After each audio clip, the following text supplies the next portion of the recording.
जरांगे पाटील यांच्या आंदोलनाच्या मार्गातला मुख्य अडथळा आज दूर झाला आणि त्यानंतर जरांगेंनी थेट इशाराच दिला, कितीही रोखा, मुंबईत धडकणारच असं जरांगे म्हणाले। आंदोलनाच्या विरोधातल्या याचिकेवर कोर्टात काय घडलं आणि जरांगेंनी कसं उत्तर दिलं बघूया। सिंदखेड राजा येथे आरक्षण योद्ध्याच्या स्वागताला उसळलेली ही गर्दी, जरांगे पाटलांशी हस्तांदोलन करण्यासाठी लागलेली चढाओढ।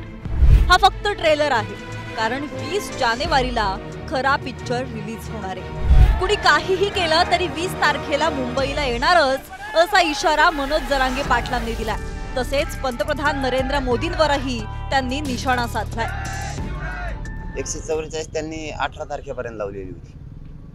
आता माहिती नाही मला, परंतु आता आमचा नाविलाज आम्ही जाणार आहेत। आम्ही 18 तारखेपर्यंत त्यांनी 144 लागू केला होता म्हणून आम्ही 20 तारीख धरली होती। तुम्ही पुढे लांबीत राहणार तर आमच्या न्यायापासून आम्ही हटणार नाही। पण 18ला न जाता 20ला जाऊ, परंतु आमचा नाविलाज आहे, आम्हाला जावं लागणार आहे 20ला। एक वेळेस आम्ही आव्हान केलं होतं, विनंती केली होती की सरकारला सांगा, बार आव्हान करायला एवढे लेचे पेचे मराठी थोडे आहेत। आम्ही आमच्या स्वतःच्या बळावरती आंदोलनही करतो आणि आम्ही छत्रपतींना यांनाही मानतो, राजमातांनाही मानतो। त्यांना बळच बोलवल्याने कोणी येतो, बळच बोलवला तू येत नाही, बार आमंत्रण देऊन किंवा बार त्यांना या म्हणून का आपल्या समाजाचा किंवा आपला अपमान करायचा? अजिबात नाही करायचं, काय आवश्यकता नाहीये। एकदा विनंती केली, त्यांना माणूस की जिवंत असायला पाहिजे, त्यांच्यात नाही राहिली, सामान्याची आता गरज नाही। मनोज जरांगेंसह मराठा बांधवांची मुंबईला निघण्याची तयारी अंतिम टप्प्यात आहे। त्याच पार्श्वभूमीवर आढावा घेण्यासंदर्भात बैठकांचं सत्र सुरू आहे। सगळ्या गोष्टींची व्यवस्था आहे की नाही याचा आढावा घेतला जातोय। मुंबईला जाताना कुठे कुठे मुक्काम करायचा याबाबत 15 तारखेला पत्रकार परिषद घेऊन जाहीर केले जाणार आहे। मुंबईत 3 कोटींहून कमी मराठे दिसले तर नाव बदलून ठेवा असं आव्हान जरांगे पाटलांनी दिलंय। 3 करोड मुंबई जवळ गेल्यावर मुंबईत 3 करोड मराठा दिसणार तुम्हाला, कारण इथून जरी कमी दिसला तरी मध्ये गेल्यावर सगळे सहभागी होणार आहेत, कारण तिकडची इकडे बोलायचे उलटी। त्यामुळं हे सगळा प्रवाह तुम्ही पुण्याच्या पुढे गेले, पनवेल जवळ गेले की तुम्ही बघा 3 करोडला कमी पडलं, नाव बदलून ठेवा। मुंबईतील मराठा आरक्षण आंदोलनाच्या पार्श्वभूमीवर सोलापुरातील मराठा समाज एकत्रित झालाय। सकल मराठा समाज आणि मराठा क्रांती मोर्चा संघटनेने विलीनीकरणाचा निर्णय घेतलाय। या पुढील काळात या संघटना सकल मराठा क्रांती मोर्चा या एकाच बॅनर खाली काम करणार आहेत। मराठा समाजाच्या नेत्यांनी एकत्रितपणे पत्रकार परिषद घेत दोन्ही संघटनांचं विलीनीकरण केल्याचं जाहीर केलंय। त्यामुळे मनोज जरांगेंच्या आंदोलनाला आणखी बळ मिळणार आहे।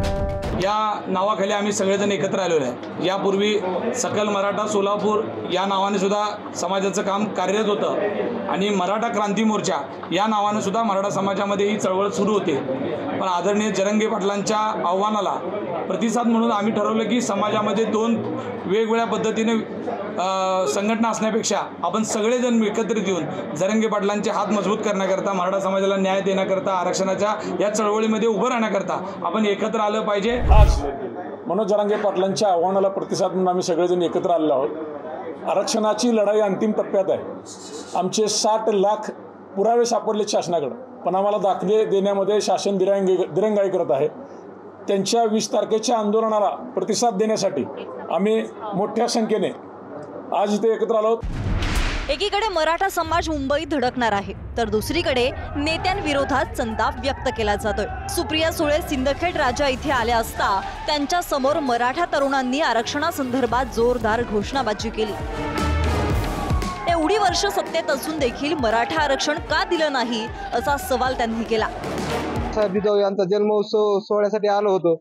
या ठिकाणी सुप्रियाताई आल्या होत्या, पण ज्या सुप्रियाताई आणि पवार घराने गेली 40-50 वर्ष महाराष्ट्रावर राज्य केलं, त्यांनी मराठ्यासाठी आरक्षणाचा एक प्रश्नही मार्गी नाही लावलाय।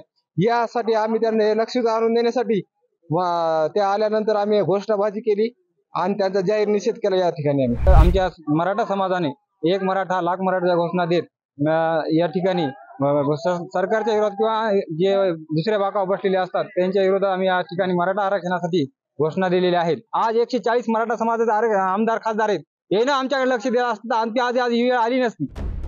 दरम्यान मनोज जरांगेंच्या आंदोलनाला परवानगी देऊ नये म्हणून मुंबई हायकोर्टात याचिका दाखल करण्यात आली होती, मात्र कोर्टाने ही याचिका फेटाळली आहे। मुंबईत कायदा सुव्यवस्था राखणं ही जबाबदारी प्रशासनाची, कोर्ट यात हस्तक्षेप करणार नाही असं म्हणत कोर्टानं ही याचिका फेटाळली आहे। त्यामुळे आता जरांगे पाटलांच्या मुंबईतील आंदोलनातील मुख्य अडथळा दूर झालाय।